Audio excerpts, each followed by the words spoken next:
Hello everyone, my name is Nikhil Disoria. The title of my study is Wildlife, Biodiversity and Landscape Feature of Aravalli Colony, Mumbai, a long-term study from 1986 to 2021. In the global scenario of climate change and global warming, protecting urban green zone is critical for sequestering the large quantity of carbon released by vehicles and cooling cities. Urban green zones function as distressing and socializing areas for children, youth, and seniors. Urban green zones are also ideal habitats for biodiversity and act as catchment area for rivers and lakes. When contiguous to other protected areas, they can harbor species such as leopards, tigers, elephants, eagles, vultures, etc. In this study, we aim to document the biodiversity existing in RML colony. Another objective was to create educational and outreach materials to excite general public about protecting urban biodiversity. RML colony has been a regular visiting area for bird lovers and natural enthusiasts. Sprouts has been documenting this biodiversity for over 35 years. The citing and documentation of flora and fauna was ad-lib and opportunistic during trails in the area since 1986. Checklists of bird, insects, fungi, mammals, plants have been properly recorded by the authors. Similarly, photographic evidence has also been collected and displayed on public forums such as eBird, Indian Biodiversity Portal, etc.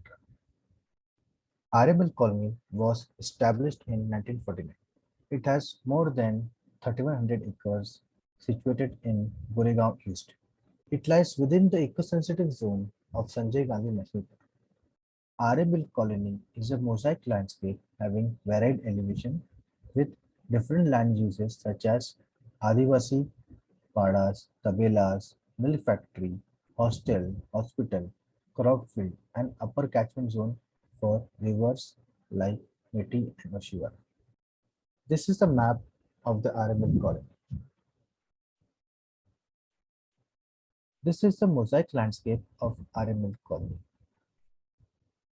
RML colony has mosaic landscape of densely forested habitats, natural and man-made grasslands, riverine vegetation, plantation, cattle sheds, and small built-up complexes.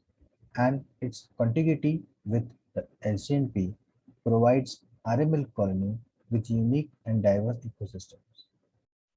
The limited access to RML Colony Road, which used to be closed for night traffic, was ideal for undisturbed wild movements. Locals regularly reported leopard and the occasional hyena, besides encounter with Indian cobra, Indian rock python, grey mongoose, and small Indian civet, and herds of spotted deer, all of which continue to be sighted till today. These are the species recorded. Total of 1,147.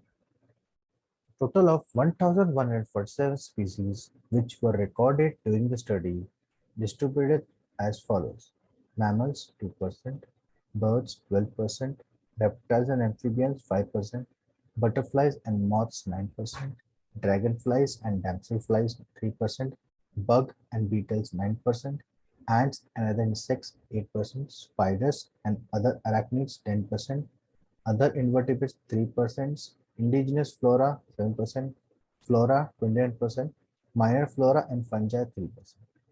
This is the educational material on rare and endangered species of RME colony. After the preliminary compilation of data of studies by the Sprouts team from 1986 to 2021 and comparing and combining finds of other studies, we can deduce that RME colony is ecologically very important and highly biodiverse. Several new species, rediscovered species, scheduled species, which are protected under the Wildlife Protection Act 1972 and given special status by the IUCN are found here. Any permanent construction can damage the biodiversity and cause extinction of the species. It is thus our legal and moral responsibility to provide them right to life and habitat under Article 21 and ownership to Mumbai too. I hope you will join with our efforts to help conserve our milk colony.